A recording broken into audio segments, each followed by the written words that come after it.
और उस सम्मान के आधार पर मैं उन नौजवानों से कहना चाहता हूं, उनके विचारों से मैं असहमत हो सकता हूं, उनकी मांगों को मैं मानने में शायद असमर्थ हो सकता हूं, लेकिन मैं उनको न्योता देता हूं, अपनी बातों को रखने के लिए पूरे आजाद हैं। प्रतिरोध का हर आंदोलन चलाने की इस देश में सबको छूट है।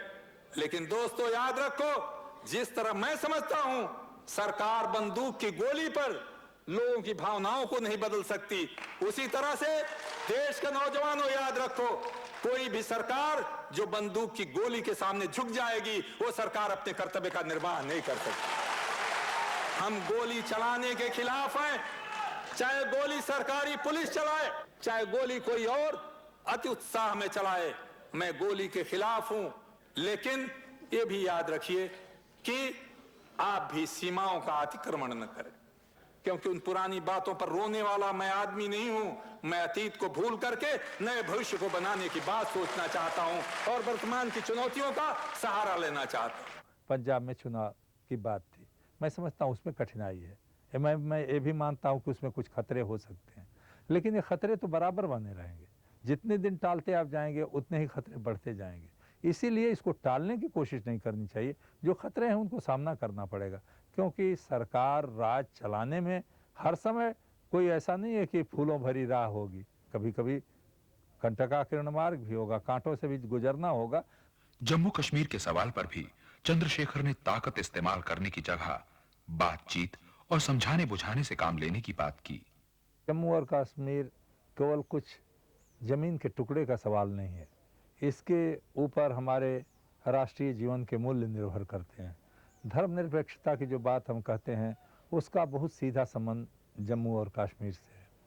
1947-48 में जब शेख अब्दुल्ला ने हिंदुस्तान में आने का फ़ैसला किया था तो एक वो ऐतिहासिक फ़ैसला था, क्योंकि पाकिस्तान के बनने के तुरंत बाद एक ऐसे राज्य में जहां मुसलमान बहुमत में हों वो ये फैसला करें कि वो हिंदुस्तान में रहना चाहते हैं, तो गांधी जी के हिंदुस्तान में रहने का फैसला उन्होंने किया था, जो धर्मनिरपेक्ष सब धर्मों को समान समझने वाला देश है, उसमें आए थे। अगर हम कश्मीर को अपने साथ नहीं रह सकते तो इसके मतलब हम उन मूल्यों को छोड़ रहे हैं जिन मूल्यों के आधार पर गांधी जी ने राष्ट्रीय आंदोलन को चलाया था और जिस कल्पना के आधार पर एक नए भारत के निर्माण का सपना उन्होंने देखा था। आज कोई गरीबों और बेरोजगारों को अपने राजनीतिक स्वार्थ के रथ में जोतकर कुर्सी की तलाश में निकला हुआ है और हर कीमत पर मंदिर बनाने की बात कर रहा है, जैसे देश के और सारे मसले हल हो गए हों। कोई पिछड़े वर्गों और अल्पसंख्यकों को अपने राजनीतिक राजमहल का कारसेवक बनाने की गुहार लगा रहा है और कोई स्थिरता का नारा देकर देश को एक और राजनीतिक भूचाल के हवाले करने की आवाज लगाता है। तो चंद्रशेखर की आवाज उभरती है कि नहीं, राम की पवित्रता को राजनीति के दलदल में मत घसीटो और कुछ खास गरीबों का नहीं, सारे गरीबों का हाथ पकड़ो, गरीबों को वोट मत बनाओ। और दूसरे राजपुत्र है तू है धरती पूत, और दूसरे राजपुत्र है तू है धरती पूत, शेखर तू है धरती पूत, शेखर तू है धरती पूत।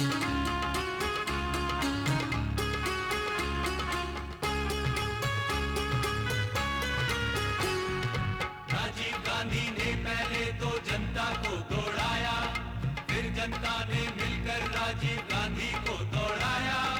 अब भी उतरा नहीं है सर से राजनीति का भूत। शेखर तू है धरती पूत, शेखर तू है धरती पूत। बात बात पर कहते फिरते थे हम देखेंगे, जनता बोली तुम क्या देखोगे, हम देखेंगे। इस चुनाव में जनता की बोली होगी मजबूत। शेखर तू है धरती पूत,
जहाँ धर्म के नाम पर आदमी आदमी से नफरत करने लगा है, वहीं पर धर्म के नाम पर ममता, प्यार, संवेदना का भी संदेश धर्म बराबर देता रहता है। तो ये आप नहीं कह सकती कि हमेशा धर्म जो है कटुता ही और घृणा पैदा कर रहा है। जहाँ धर्म मानव विनाश के लिए इस्तेमाल किया गया है, वहीं धर्म उच्च आदर्शों के लिए, मानव को संवेदनशील बनाने के लिए, मानव में उच्च प्रवृत्तियों को पैदा करने के लिए प्रयोग में लाया गया है।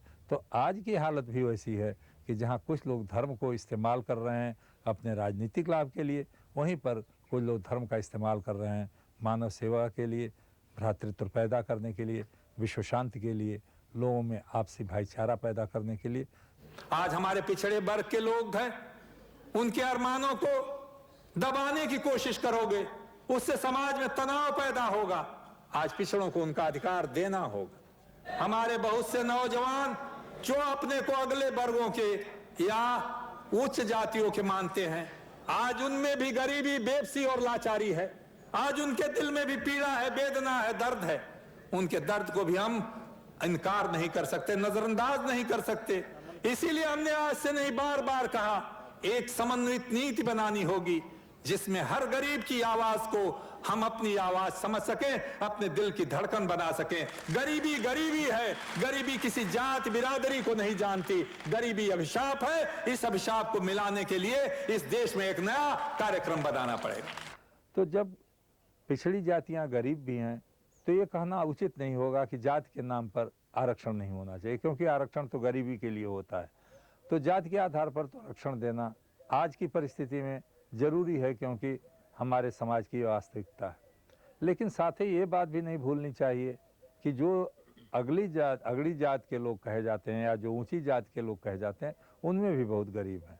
तो उनके भी युवक और युवतियों की भावनाओं को हम नज़रअंदाज नहीं कर सकते, उसका भी ध्यान रखना चाहिए।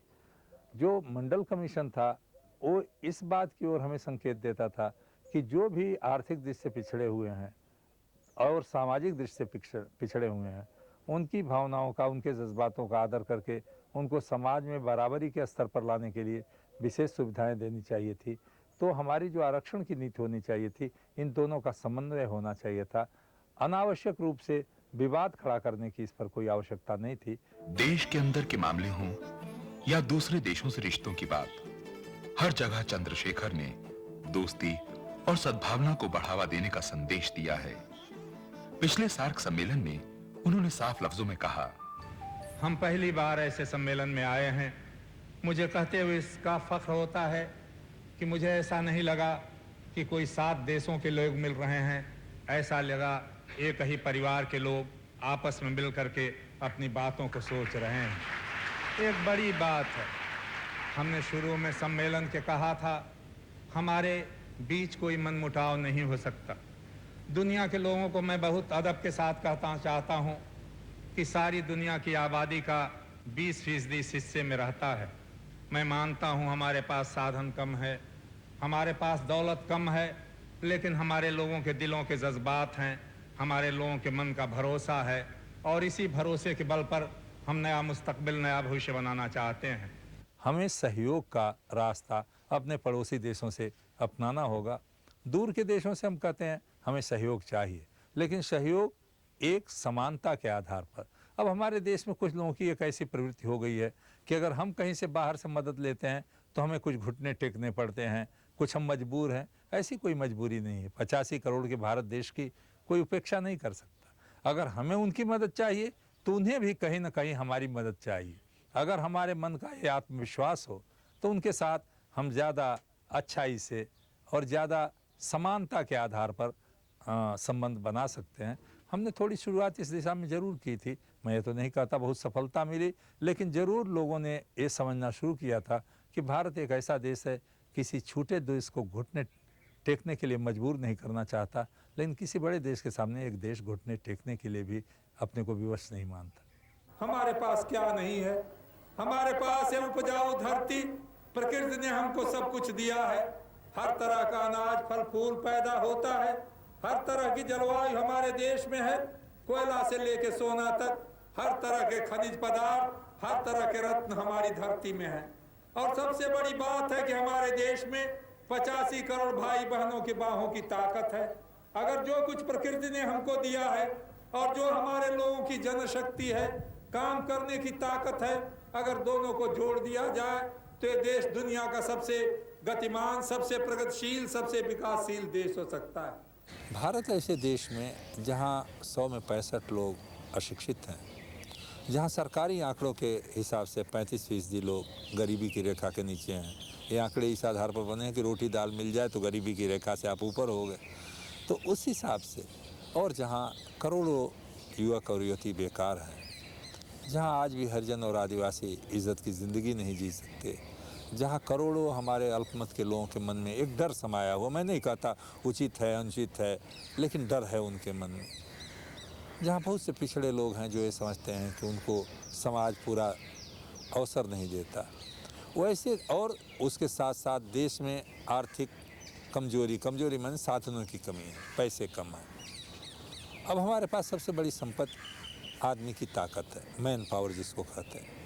इस ताकत को इस्तेमाल किए बिना हम इस देश का विकास नहीं कर सकते, ये बुनियादी बात है। अगर इस ताकत का इस्तेमाल करना है, मैन पावर का यूटिलाइजेशन करना है, तो हमें नए अवसर ढूंढने पड़ेंगे। नए अवसर ढूंढने पड़ेंगे तो हमें ये तय करना पड़ेगा कि थोड़ा पैसा, जो थोड़ा धन हमारे पास है, वो किस में लगाएं। उसको वैभव के दिखावे के लिए लगाएं या लोगों की बेबसी को मिटाने के लिए लगाएं। देश में जो साधन है, उस साधन से अधिक लोगों को काम देना, अधिक से अधिक लोगों को उनसे उत्पादित वस्तुओं को के जरिए सुख पहुंचाना, ये हमारा दृष्टिकोण होना चाहिए। अब ये भी बात सही है कि दुनिया आज जिस तरह से पेचीदा बन गई है, उसमें हम अकेले कुछ नहीं कर सकते, दुनिया के दूसरे लोगों से सहयोग लेना पड़ेगा। सहयोग की बात को मैं सही समझता हूँ, लेकिन किस क्षेत्र में सहयोग लिया जाए। हमें केवल मॉडर्न टेक्नोलॉजी नहीं चाहिए, हमको एप्रोप्रिएट टेक्नोलॉजी चाहिए। मान लीजिए हम ऐसी चीज़ें ला दें जिसमें एक आदमी सारा काम कर दे, 100 लोग बेकार हो जाए, तो 100 बेकार लोग क्या करें। पिछले 4 महीनों में चंद्रशेखर ने राज नहीं किया, एक अग्नि परीक्षा दी है। 4 महीने क्या होते हैं, वो भी ऐसी उथल पुथल के जमाने में। मगर इन 4 महीनों में चंद्रशेखर ने राजनीति को एक नई दिशा दी, एक नया स्वर दिया। दिशा एक मजबूत और रोशन भविष्य की, और स्वर भारत की जनता का। चंद्रशेखर ने अपने आप को नफरत के शोलों में चलते देश पर एक कंबल की तरह डाल दिया। तनी हुई भवें और मुट्ठियां ढीली हुई, माहौल ठंडा हुआ, और सबसे बढ़कर यह कि चंद्रशेखर ने प्रधानमंत्री की कुर्सी पर राजनीतिक स्वार्थ की जगह हिंदुस्तान को बिठा दिया और आवाज दी कि यह कुर्सी जनता की अमानत है और जनता को टुकड़ों में बांटने वाले इसकी गर्द भी नहीं पा सकते। हर समय समस्या को टालने की कोशिश जो है, एक खतरनाक खेल है राजनीति में। आंचलिक योजना बनाने की जो धारणा थी, वो कभी क्रियान्वित नहीं की गई, और इसके नतीजे हुए कि कुछ इलाके में गरीबी बढ़ती गई, कुछ इलाके विकसित होते गए। अब उस इलाके के लोगों के मन में एक तनाव है, उनके मन में एक गुस्सा भी है। लेकिन हमारी आवाज, मजबूत आवाज, प्रभावकारी आवाज तभी होगी जब हम इस देश को नए सिरे से बनाने की, एक नई शक्ति देने का काम करें, और ये काम आपको करना होगा। और वही स्वावलंबन, वही स्वदेशी, दुनिया में कोई देश भारत ऐसे बड़े देश को मदद करके बाहर नहीं निकाल सकता। 85 करोड़ के देश को कोई बचा नहीं सकता अगर देश का नौजवान, देश का मजदूर और किसान इसके लिए तैयार न हो। लोक शक्ति को के आधार पर हम इस देश को चलाना चाहते हैं, और लोक शक्ति का अगर पूरा उपयोग हमें करना है तो सत्ता का भी केंद्रीकरण करना होगा कि हम लोगों पर विश्वास क्यों न करें। भूलें हो सकती हैं, गलतियां हो सकती हैं, लेकिन क्या हम ये कह सकते हैं कि पढ़े लिखे लोग गलती नहीं करते? पढ़े लिखे भी गलती कर सकते हैं, बिना पढ़े लिखे भी गलती कर सकते हैं, लेकिन बिना पढ़ा लिखा आदमी जो ज़मीन की समस्याओं को खुद समझता है, हमें ऐसा लगता है कि उसके निर्णय तथ्य के आधार पर ज़्यादा वास्तविक होते हैं। हम लोग जो दिल्ली से सब चीज़ों का निर्णय कर देते हैं, वो निर्णय कभी कभी बहुत हम ये कहें कि अवास्तविक होते हैं, तथ्यों पर आधारित नहीं होते हैं। और इसलिए मैं समझता हूँ कि आज एक समय आ गया है कि जब देश के लोगों को कहा जाए कि आप इस देश को बनाने वाले हो। मैं इस बात को आज से नहीं, बरसों से कह रहा हूँ, ये देश किसी एक प्रधानमंत्री का या मुख्यमंत्री का नहीं है, ये देश करोड़ों लोगों का है। और जब तक करोड़ों लोगों को हम नहीं कहेंगे कि इस देश को बनाने में आपकी भागीदारी होगी, तब तक हम उनके अंदर एक ये भावना नहीं पैदा कर सकते हैं कि उनकी भी जिम्मेदारी है देश को बनाने के लिए। आए हो तुम तो आओ, से हमें आके राह दिखाओ, से मंजिल पे हमें पहुंचाओ, से आओ आ जाओ, से जग पे छा जाओ, से आओ मेरे साथ आओ, से मेरी धुन में तुम गाओ, से मिलके लश्कर बन जाओ, से आओ आ जाओ, से जग पे छा जाओ, से। राष्ट्रपति के अभिभाषण पर एक बहस हो रही थी, उसमें मतदान होने वाला था। अगर उस समय वो लोग वहाँ मौजूद नहीं रहते तो बाहर से कितना भी समर्थन करते रहें, संसदीय प्रणाली के अनुसार सरकार तो उस समय गिर ही जाती। तो मेरे लिए दो ही रास्ता था।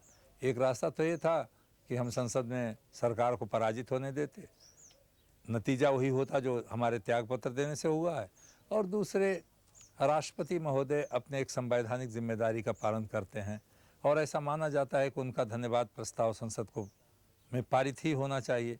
सरकार की जिम्मेदारी है कि उस प्रस्ताव को पारित कराए। अगर हम उस काम को नहीं कर सकते थे तो केवल कुर्सी पर कुछ समय और बने रहने के लिए कोई और रास्ता ढूंढ करके प्रस्ताव पर मतदान स्थगित कराने का प्रयास करना, या जो लोग रूठे हुए थे उनको मना करके लाने का प्रयास करना मेरी समझ में उचित नहीं जान पड़ा। क्योंकि राष्ट्र के इतने बड़े सवाल के ऊपर अगर संसद में चुने जाने वाले सदस्य रूठने का काम करने लगें तो ये देश को चलाने का रास्ता नहीं है। आपसी रिश्तों में तो रूठने में समझाना बुझाना समझ में आता है, लेकिन राष्ट्रीय सवाल पर रूठना और इस तरह का गुस्सा दिखाना ये तो हमारी समझ में एक बचकाना हरकत थी। उस बचकाना हरकत को और अधिक बढ़ावा मैं नहीं देना चाहता। चंद्रशेखर ने यह कुर्सी छोड़ दी क्योंकि उसके पास रहने के लिए भारत जैसा विशाल देश और बैठने के लिए भारत की महान जनता का दिल है। लेकिन उसने जाते जाते इस कुर्सी पर जनता का पहरा बिठा दिया और अब मखमली चेहरे, महलों की सोच, नफरत के दिल और सोने के पांव वाला कोई आदमी इस कुर्सी तक नहीं पहुंच सकता।